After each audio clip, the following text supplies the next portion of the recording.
Bom dia, boa tarde, boa noite! Estamos mais uma vez aqui, diretamente do Estúdio Móvel, para o primeiro vídeo do canal, Seguindo a Curiosidade. Então, se você já me conhece, eu tenho um outro canal chamado O Aprendente, em que eu trabalho mais a fundo assuntos muito mais relacionados à língua portuguesa, tá? Então, eu vou a fundo lá. No Aprendente, no outro canal, eu estou olhando para matéria de Fundo 2, né, Fundamental 2, sexto ao nono ano, e ensino médio e cursinho, vestibular, coisa do tipo. A linguagem é diferente, o nível de profundidade é diferente. Lá eu vou a fundo, eu pego uma lupa e olho o texto nas entrelinhas. Esse canal aqui é para seguir a curiosidade e é voltado para alunos até o Fundamental 1, até o quinto ano do Fundamental 1. Eles me motivaram a montar esse canal, porque eu tenho um dia com eles que eu só tiro dúvidas. É um dia, algumas horas da aula em que eu só respondo dúvidas aleatórias, completamente aleatórias. Vocês vão ver aqui. Esse é o saquinho de dúvidas. Tá? Esse daqui eu separei, né? Eles separaram para mim. E eu vou responder as dúvidas aqui no canal, tá? Então, para você que caiu de paraquedas, a linguagem, a profundidade, não é voltada para pré-adolescentes, tá? No máximo até 10, 11 anos. Esse é o público-alvo aqui, é essa linguagem, é esse nível de profundidade que eu darei às perguntas que eu vou responder aqui. E, por enquanto, eu vou começar respondendo pergunta aleatória, completamente aleatória. Vai estar aqui sempre na descrição do canal, do nome do canal, do vídeo, sobre o que eu estarei falando. Então vai ser um vídeo para responder um vídeo por questão, tá? Por pergunta. São perguntas aleatórias, completamente aleatórias. Eu separo uma, e aí faço o roteiro bonitinho tal, e respondo aqui para vocês, ok? Então vamos à primeira pergunta. A primeira pergunta, né, para inaugurar o canal Pé Direito. A primeira pergunta é: o que é teoria da relatividade? Começamos bem, né? Começamos com astronomia. É esse o nível dos meus alunos, tá? Vocês são demais. Amo vocês. Vamos lá então, pessoas. O que é teoria da relatividade? Então, para você entender a teoria da relatividade, a gente vai voltar um pouquinho no tempo, né? Quem criou essa teoria foi Albert Einstein, um cientista alemão do início do século XX, ou seja, 1900, né? Mas ele não conseguiria... Para a gente entender essa teoria, a gente tem que voltar um pouco mais no tempo. Uns 400 anos aí. Para falar de um cara, talvez o ser humano mais inteligente que andou pela Terra. Talvez. Tá no top 3 aí. No máximo top 5, tá? O nome dele é Isaac Newton. Então, ele era um inglês lá, Inglaterra, 1600, mais ou menos. E ele criou... Ele tinha uma... Como é que eu posso dizer? Uma incumbência. Ele foi incumbido de descrever a rotação dos astros, dos planetas, né? Descrever a rotação dos planetas. Então, você tem que entender o seguinte: lá no século XVI, XVII, época das grandes navegações, um pouquinho depois, né? Descobrimento do Brasil, das Américas, tal. Quem dominasse os mares e para dominar o mar, quem dominasse os mares dominava tudo, tá? Em questão de dinheiro, recursos, rotas, travessias e tal. E a navegação era feita à noite. Por quê? Porque você podia se guiar pelas estrelas. No dia você não consegue fazer isso, porque você tem o sol. A iluminação do sol é muito grande, a luz do sol. Então a luz do sol, ela ofusca a luz das estrelas. Então os navegantes, os marujos, os marinheiros navegavam tudo à noite, tá? Ou uma grande parte da noite. Então eles se guiavam pelas estrelas. E pelos planetas também. Porque você tem que imaginar que o céu era limpo, né? Não tinha poluição, não tinha carro, não tinha fábrica, não tinha fumaça. Então todo o céu era estrelado, você conseguia ver com uma luneta, com uma coisa bem arcaica, né? Você conseguia ver o céu. E algumas coisas... vejam, o céu é visto, a navegação é feita, ou mesmo a direção, né? O céu é uma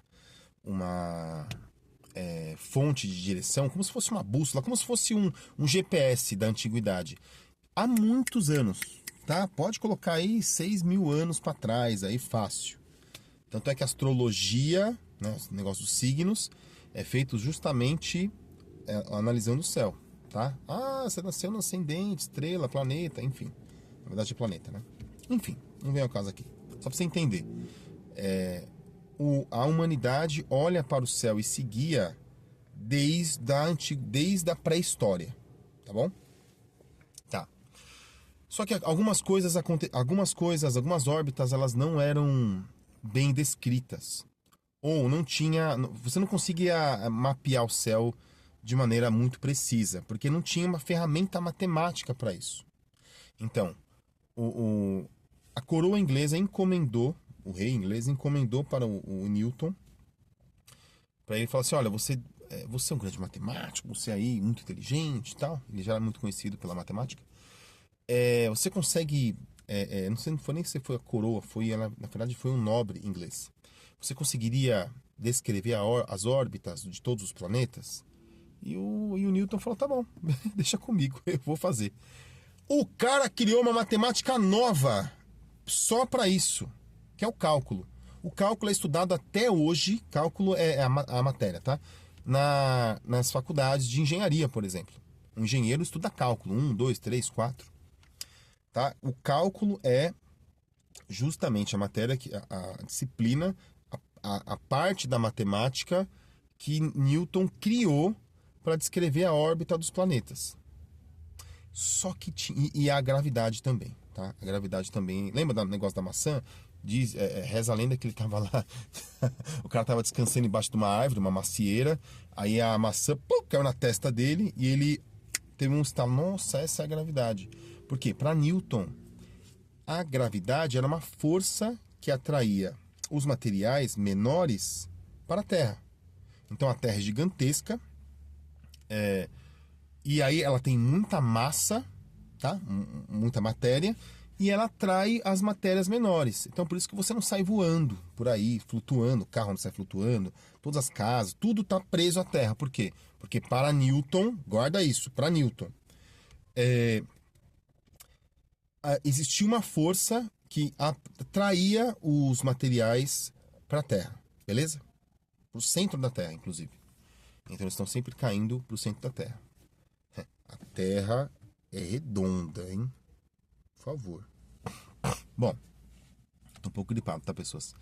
Deve ser que minha voz tá assim. E aí ela tá, beleza. Até então, do século XVII até início do século XX, ou seja, mais de 300, 400 anos aí, isso deu certo.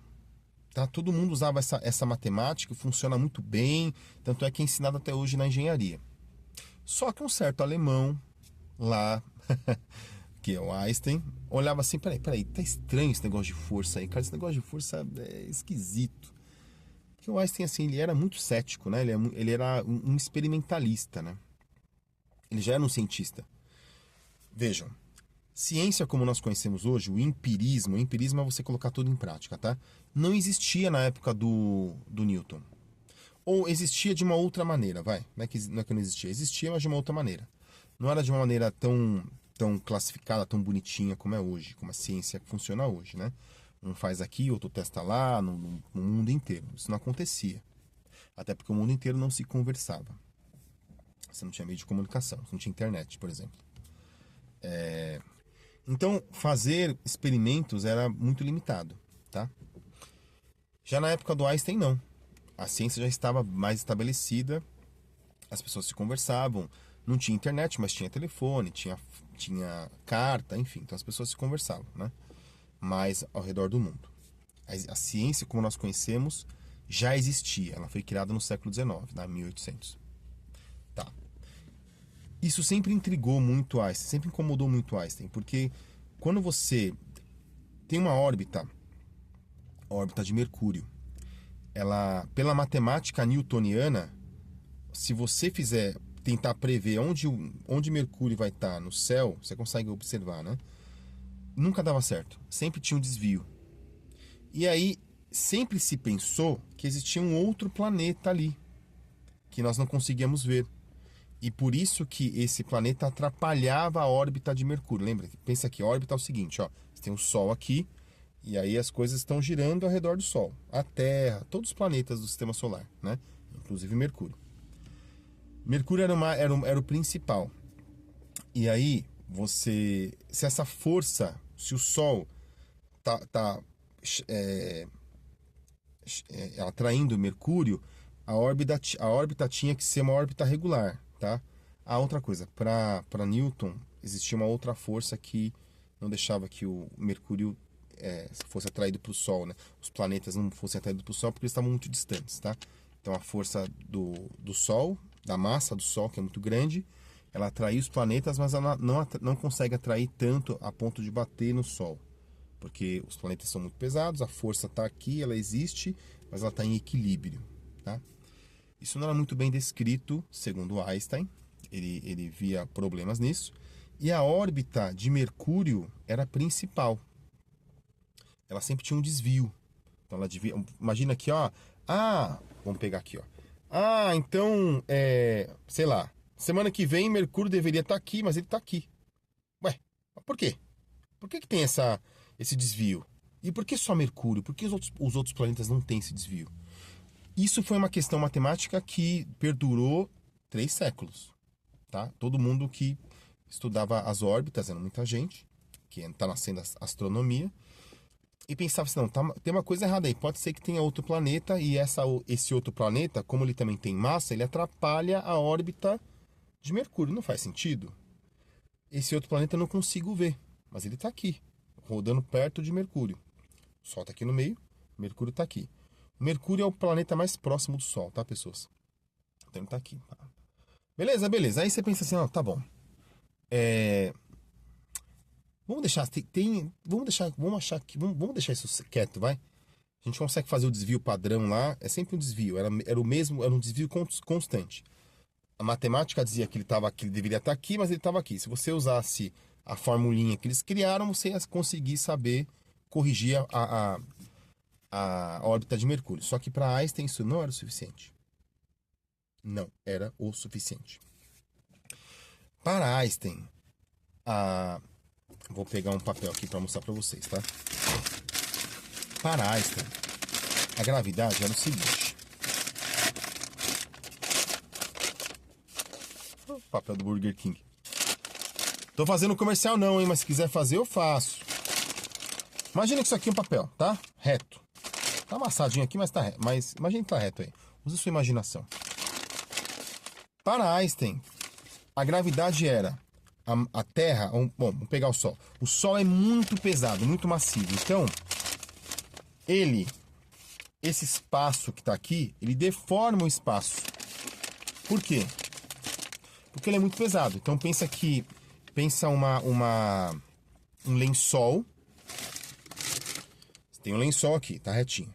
Aí você põe uma bola de boliche. Ela empurra o lençol para baixo, tá? Se você colocar uma bola de gude aqui perto, ela tende a ir descendo e bater na bola de boliche, tá? Beleza aí? Imagina que você está jogando bola de gude na cama. Tem uma bola de boliche ali. A bola de gude vai passar, você jogou ela, vai passar. Quando ela chega aqui, ela deforma a trajetória dela. Ela baixa. Se você jogou muito forte, ela vai passar aqui, mas ela vai deformar a trajetória. Tudo bem? Ok. Para Einstein, ele considerava que isso era gravidade. A deformação, você tinha um corpo celeste tipo Sol, que era muito massivo, muito grande, muito pesado, e ele era tão pesado que o espaço ao redor dele era deformado pelo tamanho. Tá. E aí você conseguiria pensar o seguinte: esse espaço é deformado, vamos pensar que o Sol está aqui no meio, tá? Os planetas estão ao redor dele girando. Então, ó, o Sol está aqui e os planetas estão aqui girando, tá? Os planetas não caem e batem no Sol porque não é tanta deformidade. É uma deformidade, mas não é tanta. Você jogou, imagina a bola de gude de novo. Você jogou muito forte a bola de gude. Ela vai ser deformada pelo lençol aqui. Se for uma coisa muito íngreme, um peso muito grande, a bolinha de gude vai fazer assim. Ela vem aqui, ó, vai deformar e vai fazer isso, né? ela tende a girar aqui, tá?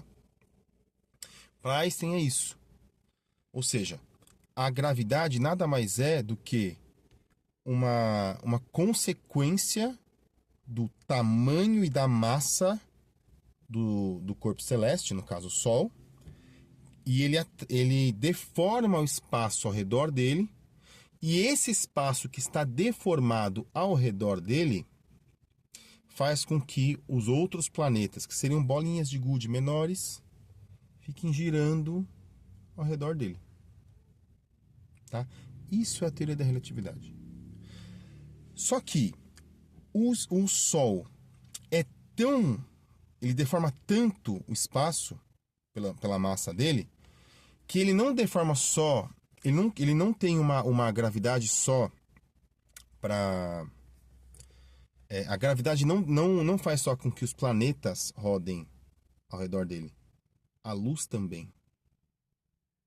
Porque Einstein descobriu antes, um pouquinho antes da teoria da relatividade, que a luz, ele descobriu o fóton, tá? O que é o fóton? É como se fosse a luz para Einstein é como se fosse pequenas partículas que carregam energia. Elas têm uma massa, mas é uma massa muito pequena, muito, bem pequenininha. Então, a luz também se deforma quando passa perto do Sol. No caso, eu estou falando do Sol porque o Sol tem uma massa muito grande, tá?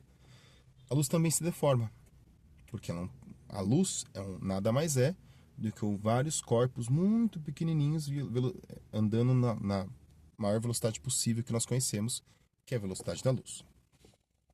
Tudo bem. Aí você vai falar assim, mas peraí, faz mais sentido ser a força, né, cara? Pensa aí. Faz mais sentido ser a força, mas e o negócio de Mercúrio? A conta não bate. Einstein era... segundo o próprio Einstein, tá? Ele tinha muita imaginação, ele conseguia imaginar as coisas. Tanto é que a teoria da relatividade, ele fez, o negócio do fóton também, ele se imaginava cavalgando um fóton. Você viu a imaginação do cara. E aí, só que ele colocava isso à prova, porque ele já estava em um momento da história humana que ele podia colocar algumas coisas à prova. E ele tinha também vários outros colegas, cientistas, que eram mais matemáticos do que ele. Tá? Óbvio que Einstein era um imenso matemático, era um matemático muito bom. Mas havia pessoas melhores na matemática do que ele. Essas pessoas testavam a teoria dele matematicamente e batia. Aí o que o Einstein fez? Ele pegou, tá bom, vamos testar isso, porque eu sou um cientista. Negócio de força, quero testar, ver se dá certo isso. Se esse pensamento que eu tenho, se essa analogia do lençol dá certo. O que ele fez? Ele usou essa teoria para calcular Pessoas, eu não vou ficar entrando na minúcia matemática aqui não, tá? Beleza? Como falei no início do vídeo, a ideia aqui é explicar o conceito, não ir a fundo. Ele usou essa teoria para calcular a órbita de Mercúrio. E ele acertou sempre que calculavam a órbita de Mercúrio, seguindo as leis relativísticas, ou seja, da teoria da relatividade, desculpa, se acertava a órbita. Então não tinha mais que fazer um desvio matemático, uma formulinha para corrigir a órbita, como era no caso do Newton, da matemática newtoniana. Seguindo a teoria da relatividade, você conseguia acertar exatamente a órbita de Mercúrio, em qualquer momento. E aí, beleza. Aí, a teoria da relatividade é muito boa. Isso é ciência, tá, pessoas? Você vai juntando evidências, várias evidências. Junta um monte. Tá, vamos testar melhor. Vamos testar para ter certeza absoluta que a teoria da relatividade, isso lá no século passado, século XX. Para ver se funciona, vamos. Ia haver um eclipse solar aqui na Terra, né? Aqui da Terra você conseguia ver. A Lua eclipse solar é quando a órbita da Lua bate certinho com o ângulo do Sol. Nossa, pronto. Minha cabeça é o Sol. Imagina, a Terra tá aqui, tá? Minha cabeça é o Sol. Então eu tô iluminando a Terra. Imagina, minha cabeça aqui, ó. Ó minha testa lisa. Iluminando a Terra, que tá aqui. A Lua tá passando aqui o tempo todo. Imagina que em algum momento a Lua vai ficar certinha aqui, ó. Com a Terra. A Terra tá aqui, a Lua tá aqui, o Sol tá aqui atrás. A luz do Sol não chega na Terra, porque a Lua tá na frente. Beleza? Isso é um eclipse. A Lua tá bem na frente, então ela tampa a luz do Sol. Só que, e isso é maravilhoso para testar a teoria da relatividade, porque a Lua não vai tampar totalmente a luz do Sol, porque o Sol é muito maior do que a Lua. Ela tampa nosso campo de visão, mas ao redor da Lua, a luz do Sol está ali. Por isso que, inclusive, que você não pode ver eclipse a olho nu, porque a Lua tampa parte do Sol, da luz, mas uma outra parte grande aqui, que é outras ondas de luz, estão passando e elas podem fazer mal à sua vista, tá? Queimar a sua retina. Você tem que ver sempre, tem uma proteção específica para você ver eclipse. Tá, só que é o seguinte, como a Lua está tampando a maior parte do Sol, a grande luminosidade do Sol, mas está passando alguma coisa aqui ao redor. Lembra que eu falei para vocês que a luz, isso o próprio Einstein também descobriu, né? Ele descobriu o fóton, o efeito fotovoltaico, o efeito de fóton. Fotovoltaico, mas fotovoltaico é outra coisa. Ele descobriu o fóton, tá?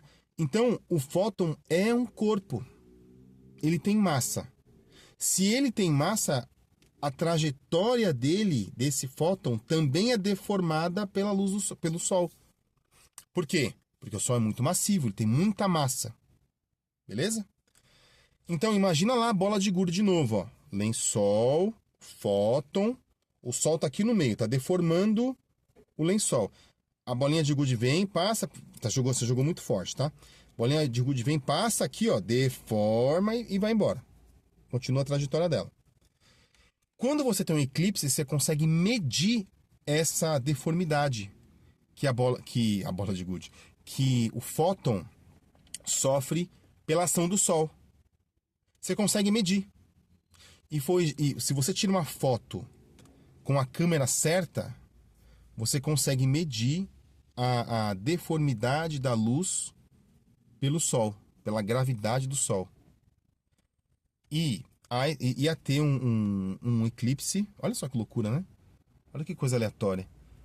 Um dos melhores lugares para você ver esse eclipse, naquele momento, acho que era 1922, é aqui na Terra, em Sobral, no Ceará. Tinha um outro local também que era, se eu não me engano, na África, que era o mesmo ponto geográfico, né? Mesma latitude, tá? Só que na África não deu certo, o tempo estava nublado, e aqui em Sobral foi um tempo limpo, dia de sol lindo, né? Só que teve o eclipse. Eles tiraram a foto. O Einstein calculou na mão, não tinha tinha calculadora, mas ele calculava na mão. Ó, o desvio, se minha teoria estiver certa, o desvio vai ser tantos graus lá. Pouca coisa, tá, pessoas? Não é muita coisa, não. É porque o Sol, a gente acha que ele é grande, mas para efeitos astronômicos, o Sol é nada, tá? E deu certinho. Exatamente a deformidade que o Einstein previa. Exatamente. Isso é a teoria da relatividade, tá? Ou seja, a teoria da relatividade, agora eu vou fechar aqui, tá bom? Teoria da relatividade é a teoria que explica a deformidade do tecido. Eles chamam isso de tecido espaço-tempo, tá? O tecido do espaço, ou a região do espaço, onde tem algo muito massivo, como o Sol, por exemplo, muito pesado. Quando tem um objeto muito pesado aqui, ele deforma o espaço, todo o espaço ao redor dele. Estou fazendo aqui, mas é tridimensional, tá? Imagina uma bola aqui, ó, uma bola. Todo esse espaço aqui é deformado, todo ele. Por isso que os planetas giram ao redor do Sol. Beleza? Então é isso aí, pessoas. Havendo dúvidas, coloquem aqui embaixo. Se quiser que, ô Daniel, explica mais essa parte aqui, isso aqui não ficou muito claro, tal. Se você tiver alguma dúvida, se você não for meu aluno, se você não tem o privilégio de ver pessoalmente, me dá um papelzinho aqui com a sua dúvida, põe a sua dúvida aqui embaixo, eu vou gravar um vídeo para sua dúvida, pode ter certeza, tá bom? Então é isso, pessoas, de qualquer coisa do quinto ano, obviamente, né, pessoas? Mas não, vamos lá, qualquer coisa. Eu dou um jeito aí, eu me viro nos 30, pesquiso e explico pra você se eu não souber, beleza? Então é isso aí. Se você gostou do vídeo, dá um like, joga uma moedinha no chapéu do tio e durma bem, beba bastante água e aproveite sua vida. Até mais, tchau, tchau.